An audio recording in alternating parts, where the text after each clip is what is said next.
You might think you're on the right path, waking up early, reading the right books, listening to the right podcasts.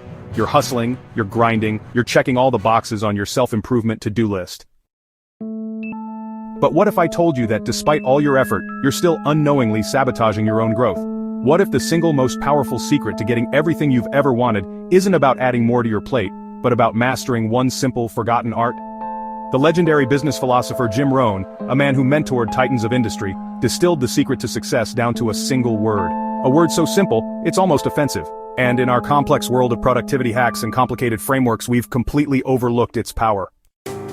If you've ever felt like you're spinning your wheels, working hard but not getting the promotion, the relationship, or the life you want, this video is going to explain exactly why.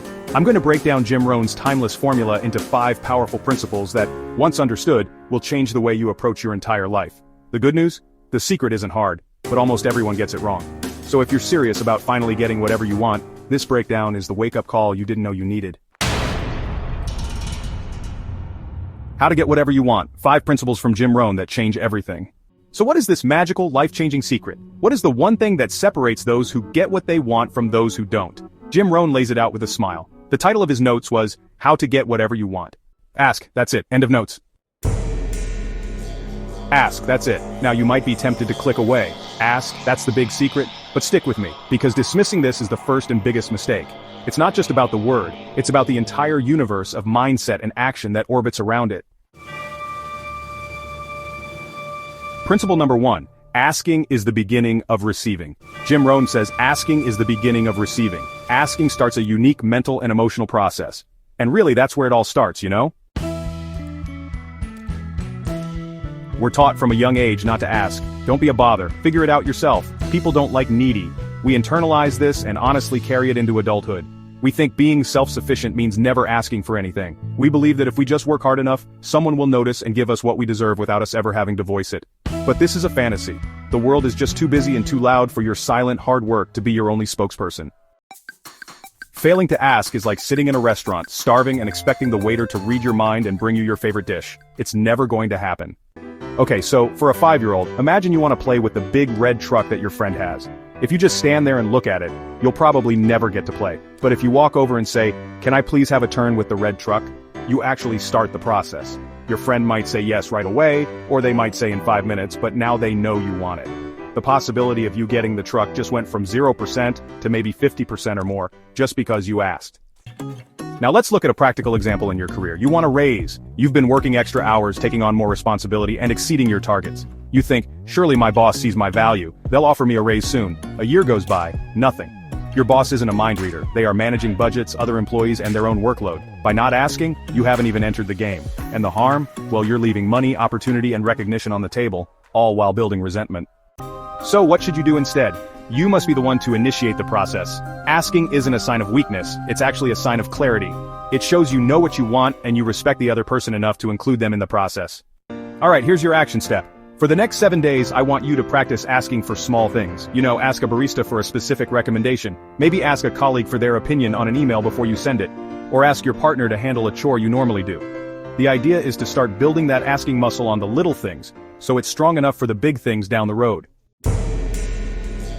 Okay, so you've started to ask. You're putting your desires out into the world, but that leads to the second major hurdle, and honestly, it's a trap that so many people fall into after they ask. If you think asking is the hard part, just wait until you understand why Jim Rohn says receiving is where the real problem lies. Principle number 2, receiving is not the problem. Jim Rohn says something pretty staggering. Receiving is not the problem. Receiving is automatic. He then points out that the real problem is our failure to ask. But you know, it's actually even deeper than that. The problem is our inability, or even our unwillingness to truly receive what we ask for. We often feel unworthy. This is called imposter syndrome. We ask for a promotion, we get it, and a voice in our head says, "I fooled them. I'm not good enough for this. When will they find out?" We've been conditioned to see great things as luck, or something we don't truly deserve. This is like programming a destination into your GPS, driving there, and then refusing to get out of the car because you don't feel like you deserve to be at that beautiful destination. You did all the work to get there, only to reject the reward. For a 5-year-old, your grandma gives you a big shiny new toy for your birthday. It's exactly what you asked for. But you feel shy and a little weird about getting such a nice gift, so you leave it in the box and don't play with it. You're not enjoying the very thing you wanted because it feels like too much. You're not letting yourself receive the joy. So here's a practical example when it comes to relationships. Let's say you ask for a partner who is loving, supportive, and communicative. Then you actually meet someone who is exactly that. They compliment you and you just brush it off like, oh, this old thing. They offer to help you with a stressful project and you respond, no, I've got it. Even though honestly you're drowning. What's happening is you are actively rejecting the very support and love you asked for because deep down you don't feel worthy of it.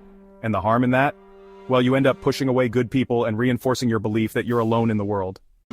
So what should you do instead? You have to upgrade your sense of self-worth to match the level of your asking. And honestly, the easiest way to start is with gratitude and acceptance. Here's your action step. When someone gives you a compliment, your only job is to say thank you. Don't deflect, don't downplay it, just receive it. And when someone offers you help, say thank you, I'd really appreciate that. Practice accepting the good things, big and small. This actually rewires your brain to believe you are worthy of receiving. So we know we have to ask, and we know we have to be ready to receive. But what should we be asking for? This brings us to Jim Rohn's most powerful metaphor, which reveals the third principle, and honestly, the reason why most people's dreams are simply too small. Hey, just a quick interruption. If you're getting value from this breakdown of Jim Rohn's wisdom, do me a favor and hit that like button. It tells YouTube that this is good content and helps more people discover these timeless ideas. And make sure you're subscribed so you don't miss the final, most crucial principles. Principle number 3, receiving is like the ocean, there's plenty. Jim Rohn's analogy here is just brilliant. He says receiving is like the ocean, there's plenty. Success is not in short supply, it isn't rationed. But then he points out the problem.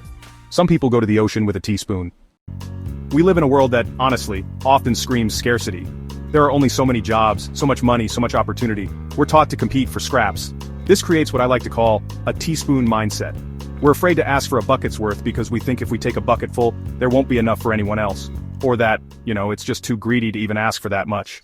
The teaspoon mindset is really the ultimate form of self-sabotage. You stand before an infinite ocean of possibility and only allow yourself to take a few drops. And honestly, you're not preserving resources for others, you're just limiting yourself. For a 5-year-old, imagine you're at the beach and the whole giant ocean is in front of you. You can build a huge sandcastle with a big bucket, filling it up over and over. But instead, you only bring a tiny little teaspoon. You try to build your castle one spoonful of sand at a time. It would take forever, and your castle would be tiny. The beach has plenty of sand for everyone's castles. Using a teaspoon doesn't help anyone. It just means your castle will never be as big and fun as it could be. So, let's look at a practical example. Imagine you want to start a business. The ocean of possibility, honestly, is global. But your teaspoon mindset says, I'll just try to sell my products to a few friends and family. You're afraid to ask for venture capital, to market to a national audience, or to even dream of building an international brand. Basically, you're asking the ocean for a teaspoon of water. And the harm in that? Well, your business stays a small hobby instead of becoming the empire it could be. Not because the market wasn't there, but because your ask was just way too small. So what should you do instead? Trade in your teaspoon for a bucket. Or even better, as Jim Rohn might say, figure out how to back up a pipeline to the ocean. This really means you have to expand the size of your ask. Alright, here's your action step. Take your biggest goal right now, whatever it is. And I want you to 10x it. If you want to earn $100,000, what would it take to earn 1 million? Write it down. If you want to help 10 people, what would it take to help 100? The point here isn't to be overwhelmed. The point is to force your brain to get out of the teaspoon mindset and see that the ocean has enough to fill a much, much bigger bucket. This is powerful stuff. But, going to the ocean with a bucket is useless if you don't know how to ask for the water properly. This is where most ambitious people stumble, and it leads us directly into the 4th principle, the mechanics of a perfect ask. Principle number 4, ask with intelligence. Jim Rohn says there are 2 ways to ask. The first is to ask with intelligence. He says, it didn't say ask intelligently, but I'm sure it meant that. Define what you want and describe what you want. That's powerful. We think wanting something is enough. We use vague, fuzzy language. I want to be happy. I want to be successful. I want more money. This is the equivalent of mumbling at the restaurant waiter. It's not a real request because it lacks the necessary data for the universe to act on. We mistake a wish for an ask. An intelligent ask is a blueprint. A wish is a daydream. A vague goal gives you no direction. It's impossible to create a plan around, becoming successful because you haven't really defined what success looks like. You can't measure your progress, and honestly, you'll never know if you've arrived. It's a recipe for frustration. For a 5-year-old, you tell your dad, I want a pet. That's a start. But an intelligent ask is, Dad, I would like a small, fluffy, golden puppy that I can name Sparky. I will promise to feed it every morning and take it for a walk every afternoon. See the difference?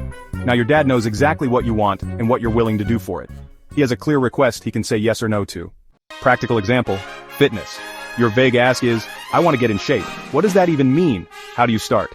The intelligent ask is, I want to lose 15 pounds and be able to run a 5K without stopping in the next 4 months. To do this, I will go to the gym 3 times a week, following a specific workout plan, and I will track my calories to stay in a 500-calorie deficit daily. That is a goal. That is an intelligent ask. It's specific, measurable, time-bound, and has a plan. It becomes a magnet, pulling you forward. What you should do instead is get crystal clear. The more defined your goal, the more powerful its pull. Your goals must be written down, they must be specific, and they must be described in detail. Action step.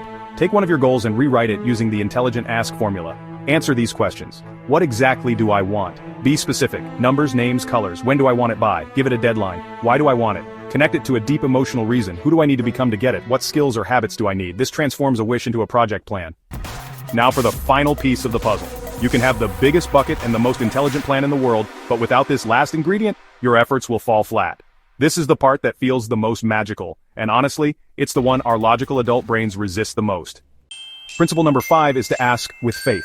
The second way to ask, according to Jim Rohn, is to ask with faith. He says the formula is to make plans like an adult and believe in them like a child. As adults, we become skeptical. We need to see the entire staircase before we take the first step. We're so focused on the how that we get paralyzed by it. Like, how will I ever make $1 million? I don't see the path, so it must be impossible. We let our adult logic and cynicism kill our dreams before they even have a chance to breathe. This skepticism is a dream killer. If the Wright brothers had needed to see a guaranteed step-by-step plan for a 747 before they tried to get their first flyer off the ground, they would have never even started. Faith isn't about ignoring reality, it's about trusting that you can figure out the next step once you take the first one. For a 5-year-old, a child doesn't worry about the physics of a bicycle. They don't analyze the gear ratios or the structural integrity of the frame. They just believe they can ride it. They get on, they might fall, they might need training wheels, but their belief that it's possible is what keeps them trying until they're flying down the sidewalk. They have faith. Practical example, changing careers. You're an accountant who wants to become a chef. You've made your intelligent plan. I will attend culinary school at night for the next 2 years, work as an apprentice on weekends, and save $20,000 to open my own small cafe. The adult plan is there. But the skeptic in you says, what if I fail? What if no one likes my food? The restaurant business is so tough. Asking with faith means you acknowledge those fears, but you believe in your plan and your vision like a child. You enroll in the first class, you focus on learning to chop an onion perfectly. You have faith that by taking the first step, the second step will reveal itself. What you should do instead is combine the 2 ways of asking. Plan like a pragmatic, intelligent adult. Then execute that plan with the unwavering, pure faith of a child who believes anything is possible. Alright, so here's your action step. Take a look at your intelligent plan from the last step. Now identify the very first, smallest physical action you can take. Not the 10th step, not the 20th. The very first one. Is it sending an email, making a phone call, maybe it's buying a book, whatever it is, do that one small thing today. That is an act of faith. It's you telling the universe, I believe in this and I'm moving. So, how do you get whatever you want? Honestly, it's not a mystery, it's a formula that has been right in front of us the whole time. You have to ask. You must start the process. You have to be ready to receive. You have to believe you are worthy of the good things you ask for. You have to bring a bucket, not a teaspoon. You must have an abundance mindset and ask for what you truly desire. You have to ask with intelligence. Be clear, specific, and create a plan like an adult. And you have to ask with faith. Believe in your plan with the unwavering conviction of a child. This is the work. It's not about more hustle, it's about more clarity, more courage, and more faith. Stop standing on the shore of the ocean with your teaspoon, wondering why you're thirsty. Grab your bucket, ask intelligently for what you want, and believe with all your heart that you are worthy of receiving it. Just try it. As Jim Rohn said, just try it for 90 days. What have you got to lose?